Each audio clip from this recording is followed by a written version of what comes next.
Hello everyone, I am Roy, back to come my another new video. তো তোমরা কিন্তু thumbnail দেখেই বুঝতে পারতেছো আমি এখন তোমাদেরকে কি পেন্টিং করে দেখাবো। তো তোমরা কিন্তু জানো যে সার্কেল করার জন্য একটি কম্পাস দরকার। তো আমি কিন্তু কম্পাস দিয়ে একটি সার্কেল করে নিয়েছি। এখন মার্কার দিয়ে দেখো আমি সাইড দিয়ে কিছু ড্রয়িং করছি। এগুলোর মধ্যে আমি যেটা আঁকবো একটি ফুলের পাতার বর্ণচক্র আঁকবো। এখানে কিন্তু 7, 6, 9 সবাই এটা আঁকতে পারে। সো যার যার ক্লাসের জন্য শেষে এটা চেষ্টা করতে পারে। তো এখন আমি যেটা আঁকছি, সামনেই তোমরা জানো যে আমাদের ষান্মাসিক পরীক্ষা চলছে। তো তোমাদের শিল্প ও সংস্কৃতির জন্য তোমরা এখান থেকে এই পেন্টিংটা করতে পারো যদি তোমাদের সাবজেক্ট ওয়ারির সাথে এটার মিল থাকে। তো দেখো আমি কিন্তু এটা অ্যাক্রিলিক কালার দিয়ে তোমাদেরকে এর আগের ভিডিওতে দেখাইছিলাম। সো আজকে আমি তোমাদেরকে দেখাচ্ছি খুব শর্ট করে পেন্সিল দিয়ে করার পর এই যে মার্কার দিয়ে আউটলাইন করে আমি তোমাদেরকে মার্কারে কিছু কালার দেখাবো। তো দেখো এখন কিন্তু আমি ব্ল্যাক দিয়ে ড্রয়িংগুলো করে নিচ্ছি। তো দেখো আমি ফুল এঁকেছি, পাতা এঁকেছি।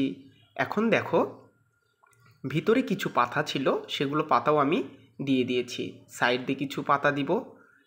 অবশ্যই তোমরা খেয়াল রাখবে যে এখানে চেয়েছে যে বর্ণচক্র। তো দেখো তোমরা শিল্প সংস্কৃতি বইয়ে বর্ণচক্র আঁকা দেখতে পারবে। সেইভাবে আঁকতে হবে এমনটা না, তুমি ওইটার মতন করে তোমার মতো একটু ডেভেলপ করে তুমি করতে পারো। তো আমি দেখো এখানে তোমাদেরকে কাস্টমাইজ করে দেখাচ্ছি। তো দেখো এখন আমি দেখো এর মাঝখানে কিছু রেখা টেনে দিচ্ছি। তারপর দেখো এখন আমি ভিতরতে কিছু পাতা দিব। তো পাতা দেওয়ার পরে অবশ্যই তোমরা দেখবে রেখাগুলো যেন অনেক সুন্দর স্মুথ থাকে। তো দেখো আমি কিন্তু অনেকগুলো পাতা দিচ্ছি, সব বক্সেই একটি করে পাতা দিব। তোমরাও চাইলে 2টা করে দিতে পারো। সো আমি একটা করেই দিচ্ছি, একটা করে খুব সুবিধা হবে। তো প্রিয় শিক্ষার্থী, তুমিও চাইলে কিন্তু সুন্দর করে একটা করে পাতা দিতে পারো।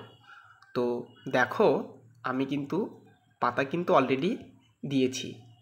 এখন দেখো আমি অনেকগুলো কালার অ্যাডজাস্ট করছি। তো দেখো প্রথমে আমি রেড কালার দিচ্ছি, এই ফুলগুলোতে আমি রেড কালার দিচ্ছি। তুমি চাইলে কিন্তু তোমার মতন করে বিভিন্ন কালার দিতে পারো। সো আমি প্রথমেই রেড কালার দিচ্ছি। তো আসলে অ্যাকচুয়ালি আমি কিন্তু ব্ল্যাক রঙটা বেশি পছন্দ করি। সো আমি ব্ল্যাক রঙটি এখানে প্রথমেই দিয়েছিলাম। তো ব্ল্যাক রঙের ফুলগুলো তো আসলে ওইভাবে ভালো লাগবে না, এর জন্য আমি অনেকগুলো কালার কম্পোজিশন বসাবো। তোমরা কিন্তু এখানে জানো যে এখানে রঙিন বর্ণচক্র থাকতে হবে। তো দেখো আমি কিন্তু এখানে কিন্তু রঙিন বর্ণচক্রই করছি। দেখো আমি কিন্তু অ্যাডজাস্ট করেছি 3-4টা কালার। সো তোমরা চাইলে আরও বিভিন্ন কালার রয়েছে, সেগুলো তোমরা দিতে পারো।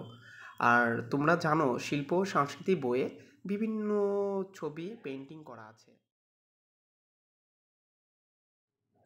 এবারে শিল্প ও সংস্কৃতি বইয়ে বর্ণচক্র তোমরা দেখেছো, কিন্তু সামষ্টিক মূল্যায়নে এই বর্ণচক্রটি আসতে পারে। সো তোমাকে কি করতে হবে, এটা একটু শিখে যেতে হবে। যদি কখনো এইটা এসে থাকে তাহলে তুমি সহজেই এটা আঁকতে পারবে। কিন্তু মনে রাখবে বিভিন্ন কালার রাখার চেষ্টা করবে, যাতে করে কালারগুলো অনেক সুন্দর এবং স্মুথ হয়। তো দেখো প্রিয় শিক্ষার্থী, তোমরা কিন্তু দেখতে পারলে আমি কিন্তু অনেক সহজেই এই বর্ণচক্রটি এঁকে ফেলছি। কালারটাও কিন্তু অবশ্যই তোমাদের ভালো লাগছে। সো নেক্সট ভিডিও পেতে হলে অবশ্যই রয় আর্ট স্টুডিওর সাথে থাকতে হবে। তো তোমরা ভিডিওগুলো দেখতে থাকো এবং লাইক, শেয়ার, কমেন্ট করে রয় আর্ট স্টুডিওর সাথে থাকো। আশা রাখছি পরের ভিডিওগুলো অবশ্যই তোমরা অনেক ভালো পাবে। তো এই আশাবাদ করে আজকের মতন তোমাদেরকে এইটুকুই আমি দেখাতে পেরে আমি নিজেকে ধন্য মনে করছি।